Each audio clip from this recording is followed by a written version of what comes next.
Bonjour et bienvenue sur la Minute Ho'oponopono.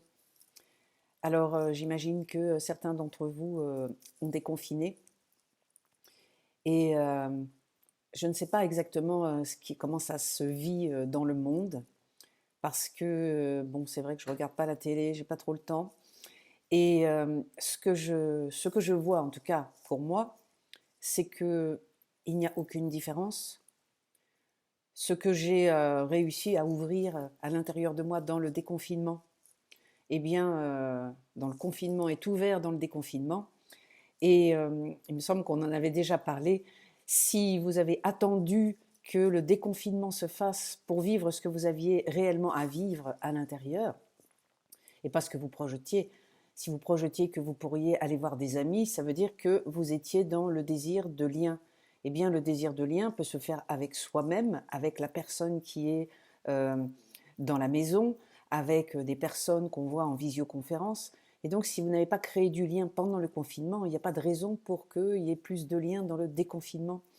Donc, il y a peut-être une forme de désillusion dans ok, ça a déconfiné et ça ne change rien. Bien sûr, ça ne change rien. C'est la même chose, même s'il y a un petit peu plus de liberté. Mais si vous avez travaillé à la liberté à l'intérieur, ça ne change rien. Il y a des tas de gens qui se disent quand j'aurai le temps à la retraite, je ferai ci, je ferai ça. Si vous n'avez pas fait votre jardin avant la retraite, ben vous le ferez peut-être pas après. Vous avez dans l'instant présent à mettre en pratique ce que vous voulez mettre. Et si ce n'est pas possible de vous lancer dans une action, mettez-vous au moins dans l'état que vous générerait cette action si vous la faisiez. Ça, c'est la première chose. La deuxième, aujourd'hui, je voudrais vous parler du cerveau blanc. J'appelle ça le cerveau blanc parce que il y a des domaines de notre vie où nous nous heurtons à une forme de sidération. Or, comme on a l'impression de ne plus rien avoir dans la tête, la tête est même pas, c'est pas vide. Moi, je dis que c'est blanc. Il y a vraiment un blanc. Eh bien, on ne connaît pas la cause. C'est souvent une forme de traumatisme, une habitude qui a été difficile, douloureuse, peut-être traumatique, et qui vous met dans une forme de sidération. Or, quand on est là-dedans, on ne reconnaît pas la peur. On peut reconnaître la colère, mais on ne reconnaît pas la peur. Donc, je vous donne un exemple. Pour beaucoup de gens, faire des papiers, l'administration, c'est vraiment quelque chose qui leur met le cerveau blanc. Ils ne comprennent plus rien. On en a parlé dans la capsule sur comment s'occuper d'enfants pendant le confinement. Eh bien, il y en a d'autres pour qui c'est la technique. Il y en a d'autres euh, pour qui, alors pour moi par exemple, bah, j'ai ces deux-là déjà, et j'ai aussi les modes d'emploi. Tout d'un coup, quand je suis face à un mode d'emploi, mon cerveau se met à ralentir et je suis obligée de forcer et il y a vraiment un truc à l'intérieur qui, ça se brouille comme si je savais plus lire. J'ai ça aussi avec les instructions. Au premier rond-point, tu prends la deuxième à droite et puis tu vas faire 100 mètres. Tu vas voir, il y a un autre rond-point, là il y a un feu. Tu continues tout droit. Au bout du deuxième feu, tu pourras tourner à gauche et puis tu verras, il y a une petite flèche sur la droite et ça y est, vous m'avez perdu, c'est terminé. À la deuxième ou à la troisième consigne, je ne suis plus là. Mon cerveau a débranché. Donc peut-être que quand vous étiez enfant, votre cerveau ne débranchait pas, mais aujourd'hui, en tant qu'adulte, vous pouvez voir que votre cerveau débranche, c'est-à-dire qu'il rentre dans une zone de difficulté, de sidération, de traumatisme, et vous pouvez le voir faire. Il ralentit, il s'éteint progressivement jusqu'à ce que vous ayez vraiment du mal à comprendre. En général, ça met en transe à l'intérieur, on ne comprend pas ce qui se passe, on n'est pas assez présent.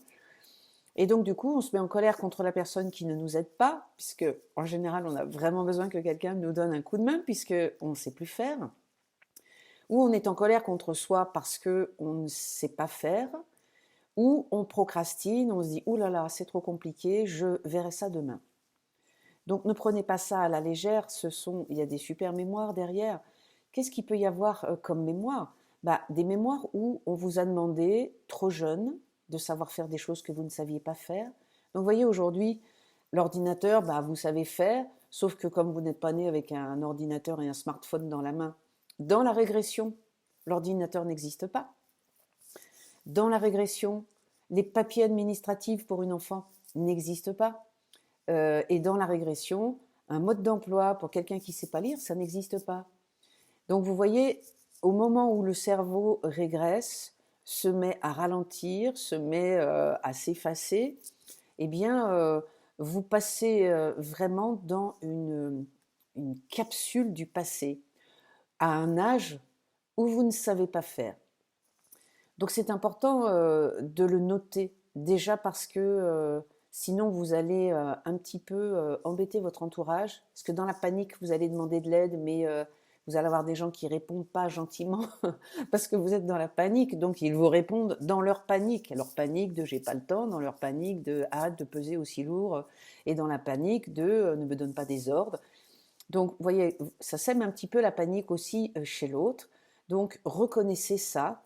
Peut-être que quand on fait un travail sur soi, on le reconnaît plus facilement. Je travaillais l'autre jour avec mon client le plus âgé et tout d'un coup, il a été question de technique, mais le gars, il est parti, quoi. Je ne le vois plus.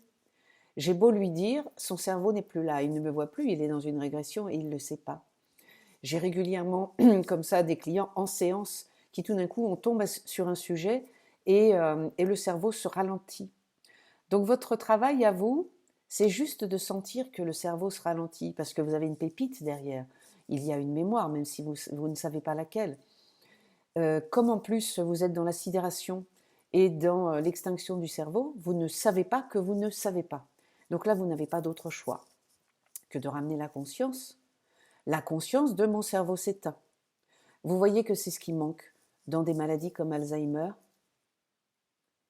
Bien sûr, il y a des problèmes au niveau du cerveau, mais depuis quand est-ce que la conscience est dans le cerveau? Il n'y a pas de lien entre avoir la conscience et ne plus avoir de cerveau. La conscience n'est pas dans le cerveau, pas forcément.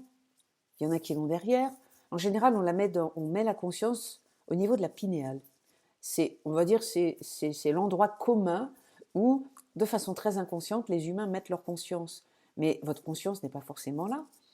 Dans tous ceux qui ont des visions un petit peu plus larges, ceux qui vont se promener dans les dimensions, ceux qui ont peut-être de la clairvoyance, vous voyez bien que la conscience, elle se promène, elle voyage, elle ne reste pas du tout à l'intérieur d'un cerveau.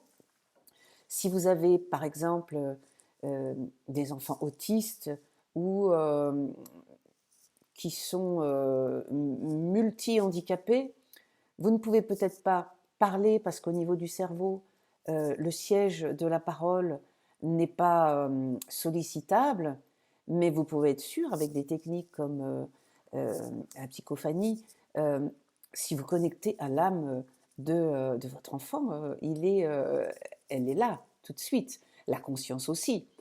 Donc, ne soyez pas bluffés par cette histoire de cerveau.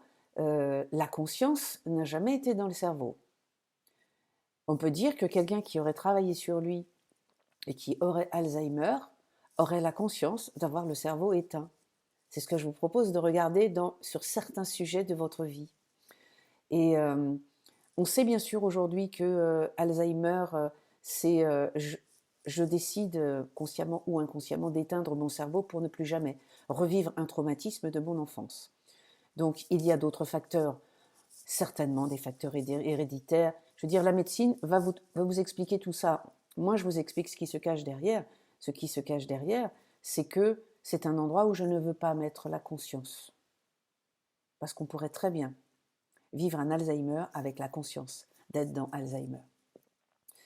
Donc voilà, si vous reconnaissez certains domaines où vous procrastinez, certains domaines où vous avez le cerveau qui se ralentit, eh bien, je vous propose de faire un petit Ho'oponopono en parlant au petit et à la petite. Je suis désolée, je n'avais pas vu à quel point on touchait une zone de trauma et de sidération.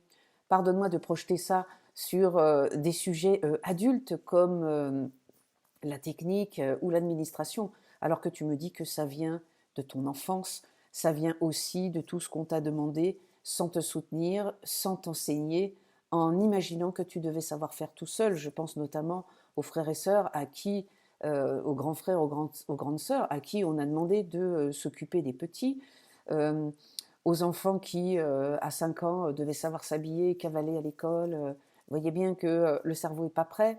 Le cerveau d'un enfant ne comprendra que vers 7 ans ce que veut dire hier et demain. Donc vous voyez que dans la façon dont on a été bousculé au niveau de l'espace-temps, il y a de quoi revenir à des régressions traumatiques. Donc je te remercie de m'envoyer cette extinction du cerveau. Je vois bien que c'est un endroit où j'ai besoin de venir nettoyer avec toi, même si je ne sais pas encore à quelle sidération tu réponds. Je te remercie, je t'aime. Voilà, je vous souhaite une très belle journée. On se retrouve d'ici quelques jours pour une prochaine minute au Ponopono.